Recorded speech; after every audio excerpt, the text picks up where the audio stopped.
आप सभी श्रोताओं को जय श्री राम। आज के श्रीमद् भागवत महापुराण के चतुर्थ स्कंद में हम बात करने वाले हैं पृथु के परिवार के बारे में।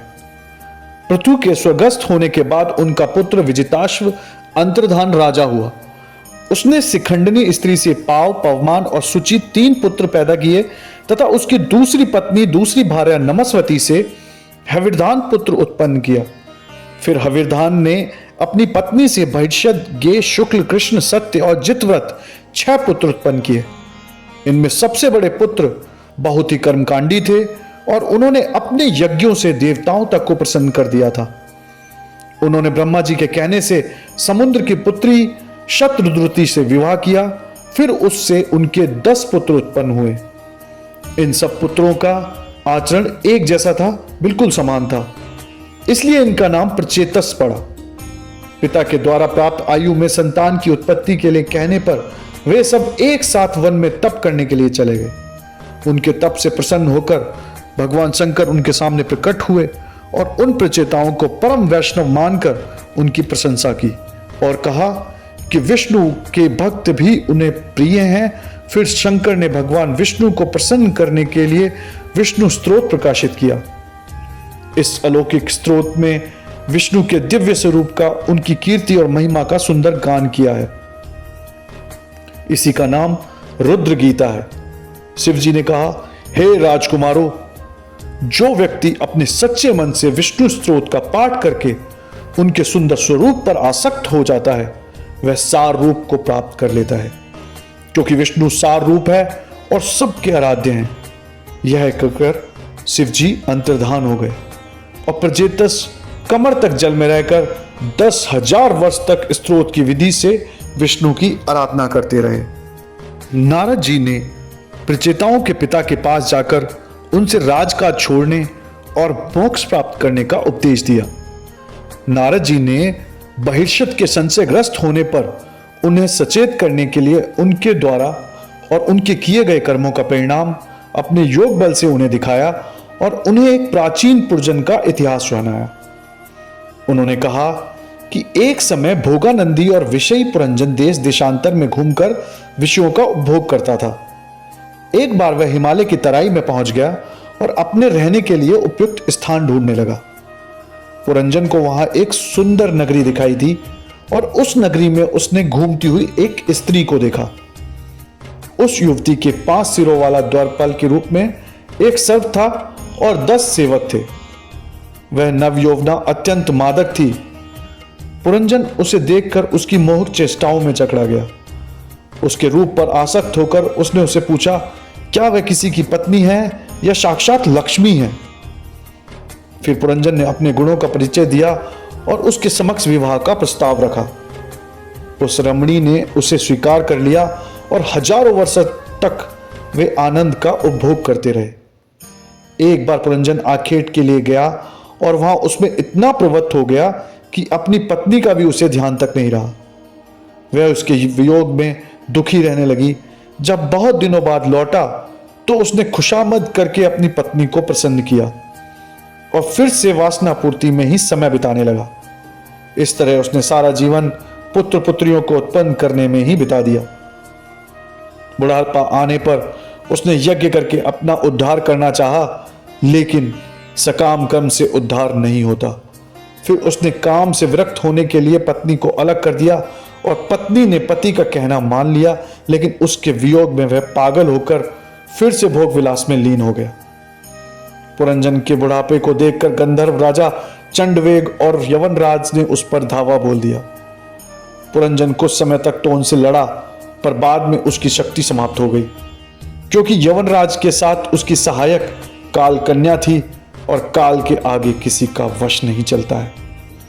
इसके बाद नारद जी ने काल कन्या और यवनराज के वरण करने का वृतांत सुनाया। काल कन्या अत्यंत कामुक थी। काम ही उसका आधार था। तीनों लोकों में कोई भी उसका वरण नहीं कर सकता था। उसके दुर्भाग्य का कारण उसका नाम दुर्भग्गा पड़ गया था। राजा ने कुछ समय तक उसे अपने पास रखा, लेकिन वह बाद में भटकती हुई मेरे पास आई, परंतु मैं उसे कैसे स्वीकार कर सकता था, क्योंकि मैं तो ब्रह्मचारी था। उसने मुझे क्रोधित होकर एक स्थान पर ठहरे ना रहने का श्राप दिया, जिसे मैंने स्वीकार किया। उस कन्या ने मुझसे जब यह पूछा कि मैं कहां जाऊं, तो मैंने उत्तर दिया, तुम यवन देश के अधिपति के पास चली जाओ। लेकिन उस राजा ने भी उसे स्वीकार करने से मना कर दिया। काल कन्या ने उस यवन राज के सामने अपनी शक्ति का वर्णन करके उसे अपने पक्ष में कर लिया, और उसके बाद यवन राज ने उस कन्या को अपने भाई प्रज्वर की स्त्री के रूप में इस आधार पर रखा कि वे उसके भाई के रूप में देश देशांतर घूमेगी, और उस रमणी को जहां भी कोई सुंदर पुरुष मिलेगा वह उसके साथ रमण करेगी। अब वही काल कन्या पुरंजन पर अनुरक्त है और उसे नष्ट करने पर तुली हुई है। पुरंजन के द्वारपाल बूढ़े सांप ने बड़ी वीरता से पुरंजन की पुरी में प्रवेश करने से काल कन्या को रोका, लेकिन काल कन्या बड़े वेग से भोग विलास करने लगी और वहां के लोग शक्तिहीन हो गए। काल कन्या पुरंजन से इस प्रकार लिपट गई कि वह पराधीन हो गया। उसकी स्त्री और परिवार वालों ने भी उस पुरंजन की वासना और कामना को समझा और उससे अपना संबंध तोड़ लिया। उसके इस कार्य से उसके मित्रगण भी विरोधी हो गए। काल कन्या से निरंतर भोग के कारण पुरंजन शक्तिहीन हो गया, लेकिन वह अपने परिवार वालों के साथ आसक्ति का भाव रखता था। इधर यवनों ने उसकी पुरी में आग लगा दी और उसे बांधकर अपने लोक को ले चले। यवनों ने अपने स्वामी के शोक में व्याकुल पीछे चलने वाले सर्प को बांध लिया और एक अंधकार के गर्त में डाल दिया। वहां कुछ पशु उसे कुठारों से पाटने लगे। वह इस प्रकार हजारों सालों तक कष्ट भोगता रहा, लेकिन जीवन के अंत समय तक उसकी स्त्री में और कामना में आसक्ति बनी रही। वह अपने पाप कर्मों के फल को पाने के लिए विदर्भ नरेश की पुत्री के रूप में उत्पन्न हुआ और फिर मलय ध्वज से विवाह करके 7 पुत्रों और 1 कन्या को जन्म दिया। जब राजा मलय ध्वज बूढ़े हो गए और वह भी उसके साथ गई, वन में पति की मृत्यु पर उसका परिचय एक ब्राह्मण युवक से हुआ और उसने अपनी पहली मित्रता का परिचय दिया तथा रानी को यह बताया कि सभी जीव अपने कर्मों का भोग भोगने के लिए संसार में आते हैं और फिर चले जाते हैं। कर्म बंधन का कारण वासनाएं हैं। हम दोनों मानसरोवर के हंस थे और वासनाओं के कारण ही आवागमन में हमारी यह दुर्दशा हुई है। यह बात सुनकर रानी को अपने वास्तविक रूप का स्मरण हो आया। नारद जी ने कहा कि कथा आत्म तत्व से संबंधित है और जो इसे उचित रूप में समझता है वह मनुष्य के जीवन के सार तत्व को जान जाता है। क्योंकि पुनरंजन का अर्थ जीव है और उसकी पुरी का यह सारा शरीर है, और मैं पुरी के सामने वाला भावना से भरी हुई बुद्धि है। बुद्धि के कारण ही शरीर इंद्रियों में और मेरेपन का भाव पैदा होता है। उन्हीं के आधार पर व्यक्ति विषयों का उपभोग करता है। पुरंजन की सतियां भी 10 इंद्रियां हैं और प्राणायाम रूपी पंचावाद रूप प्राण द्वारपाल सर्प है। सत्ववादी 5 विषय ही पांचाल देश का राजा है। दोनों नेत्र, नथुने, मुख, कान आदि 10 दरवाजे हैं और अंतःपुर हृदय है। मन हृदय में रहने वाला प्रधान सेवक है। स्वप्न आखेट है और आत्मा बुद्धि का दृष्टा है। मोह, हर्ष, सत, रज, तम गुण है। आत्मा को बुद्धि का अनुकरण करना पड़ता है। हमारा यह शरीर रथ है और उसमें 5 ज्ञानेंद्रिय के रूप में 5 घोड़े जुटे हुए हैं। यह वेग वाला दिखाई देने के बाद ही गतिहीन है। पुण्य और पाप दोनों उसके पहिए हैं और 5 प्राण घोड़े को खींचने वाली डोरियां हैं। मन रथी है, बुद्धि सारथी है और हृदय बैठने का स्थान है। सुख दुख आदि 2 जुए हैं। इंद्रियों के 5 विषय उस रथ में रखे हुए आयुध हैं और त्वचा आदि 7 वस्तुएं उसके आचरण और 5 कर्मेंद्रिय हैं। इसी प्रकार उसकी 5 प्रकार की गतियां हैं। इस रथ पर बैठकर विषय वासनाओं की ओर दौड़ना ही आखेट है। 10 इंद्रियां और 11 स्थान पर मन रूपी सेना से स्वप्न और जागृत अवस्था में जीव दौड़ता ही रहता है। काल की संज्ञा बताने वाला संवत्सर ही चंड वेग है। काल कन्या वृद्धावस्था है और यवनराज मृत्यु है तथा सर्दी गर्मी आदि इसके भाई हैं जो जीवों को पीड़ा देकर यमराज की सहायता करते हैं। इस तरह से यह अपनी देह पर अभिमान करने वाला जीव अज्ञान से घिरकर अनेक आदि भौतिक, आध्यात्मिक और आदि दैविक कष्टों को भोगता है और 100 वर्ष तक मनुष्य के शरीर में पड़ा रहता है। यह आत्मा निर्गुण होने पर भी इंद्रियों और मन के धर्मों को अपने ऊपर आरोपित करने के कारण कर्तव्य और अभिमान से बनकर अनेक प्रकार के चिंतन और आचरण करती है। अविद्या के कारण प्रमाद स्वरूप आत्मा को जन्म मृत्यु की अनंतकारी परंपरा मिली है। उसके मुक्त होने पर का एक ही उपाय है, भगवान की भक्ति। भक्ति से ही ज्ञान और वैराग्य पैदा होता है। इसलिए श्रद्धापूर्वक भगवान की कथाओं को सुनना चाहिए और जीव को चाहिए कि वह अपने उद्धार की दिशा में प्रवृत्त होता हुआ भगवान की कथाओं को सुने और सुनाए। नारद जी ने भविष्यत को संबोधित करते हुए एक दूसरा रूपक सुनाया। पुष्प वाटिका में अपनी हिरनी के साथ घूमता हुआ एक हिरण दूब और अंकुरों को चर रहा था और उसके कान भंवरों के गुंजार की तरफ लगे हुए थे। उधर उसके सामने एक भेड़िया घात लगाए हुए बैठा था और पीछे से एक बहेलिया उस पर बाण लगाए हुए निशाना साधे हुए बैठा था। लेकिन हिरण को अपने आनंद में उनमें से किसी की भी बात का ध्यान नहीं था। यह रूपक इस प्रकार है कि तुम स्वयं मृग हो और पुण्य तुम्हारी मृगियां हैं। महल पुष्प वाटिका है और तुम अपने जीव जन्नेन्द्रियों के सुख देने वाले विषयों के उपभोग में आनंदित हो, जिनमें स्त्रियों और गुंजार हैं। भेड़ियों के समान काल के अंश दिन व दिन तुम्हारी आयु का हरण कर रहे हैं और बहेलिए की तरह से काल गुप्त रूप से तुम्हारे हृदय को भेदने के लिए तैयार है। यह सब जानकर मृग की स्थिति में अपने को रखकर भारी वृत्तियों को छोड़कर अंतर्मुखी हो जाओ। तुमने गृहस्थाश्रम का बहुत उपयोग किया है, अब उसे छोड़कर भगवान में अपनी भक्ति भावना को जागृत करो। नारद जी इस प्रकार भविष्यत को उपदेश देते हुए चले गए और वह राजा भी अपने पुत्रों के आने तक अपने राज्य को मंत्रियों के पास धरोहर के रूप में रखकर वन में चले गए।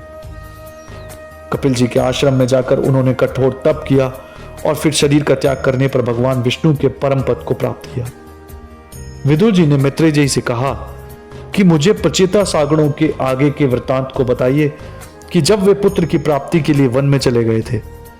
मैत्रेय जी बोले कि प्रचेताओं ने समुद्र में खड़े होकर भगवान शंकर के बताए विष्णु स्तोत्र का 10,000 वर्ष तक जाप किया और विष्णु को प्रसन्न किया। भगवान विष्णु ने उन्हें स्वयं दर्शन दिए। ये सब लोग भगवान की छटा को देखकर मन और मस्तिष्क से मुक्त हो गए।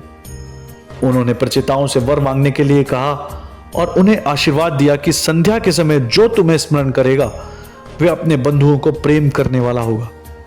रुद्र गीता से मेरा श्रवण करने वाला व्यक्ति उत्तम कीर्ति को प्राप्त करेगा। भगवान ने प्रचेताओं को आदेश दिया कि वे कर्ण ऋषि के द्वारा प्रमलोचन नामक अप्सरा के गर्भ से पैदा हुए राजा सोम के द्वारा पाली गई मारिशा नाम की कन्या से विवाह करें। भगवान ने उन्हें यह भी बताया कि वह समान रूप से प्रेम करेगी और उसे किसी भी बात का अन्यथा लेना संभव नहीं होगा। भगवान के निर्देश के अनुसार प्रचेताओं ने मारिशा से विवाह किया और फिर पहले जन्म के अत्यंत प्रतापी दक्ष को पुत्र रूप में जन्म दिया। वह सब कर्मों में दक्ष था, इसलिए उसका नाम दक्ष पड़ा। ब्रह्मा जी ने इसी दक्ष को प्रजापति बनाया और आगे चलकर दक्ष ने अन्य प्रजापतियों को स्थान स्थान पर नियुक्त किया।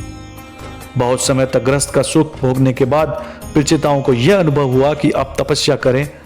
तब वे अपना घर छोड़कर पश्चिम दिशा में समुद्र के किनारे जाकर तपस्या करने लगे। वहीं पर नारद जी का आगमन हुआ और नारद जी ने उन्हें उपदेश दिया।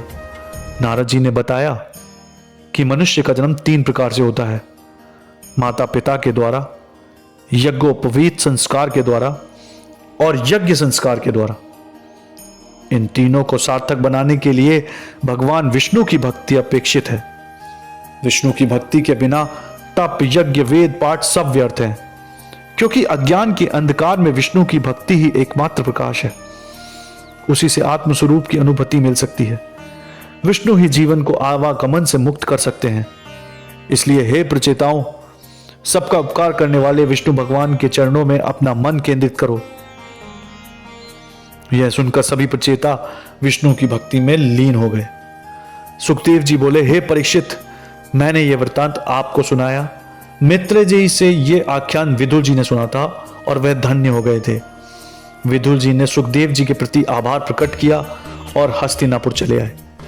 हे राजन, जो व्यक्ति इस कथा को सुनता है वह धन, यश, क्षेम और ऐश्वर्य को प्राप्त करता है। तो इस प्रकार श्रीमद् भागवत महापुराण के चतुर्थ स्कंद को आज हम यहीं समाप्त करते हैं। आने वाले पॉडकास्ट में हम पंचम स्कंद समुद्र, पर्वत, नदी आदि की स्थिति के साथ नरक का वर्णन जड़ भरत ऋषभदेव की कथा के बारे में बात करेंगे। जय श्री राम।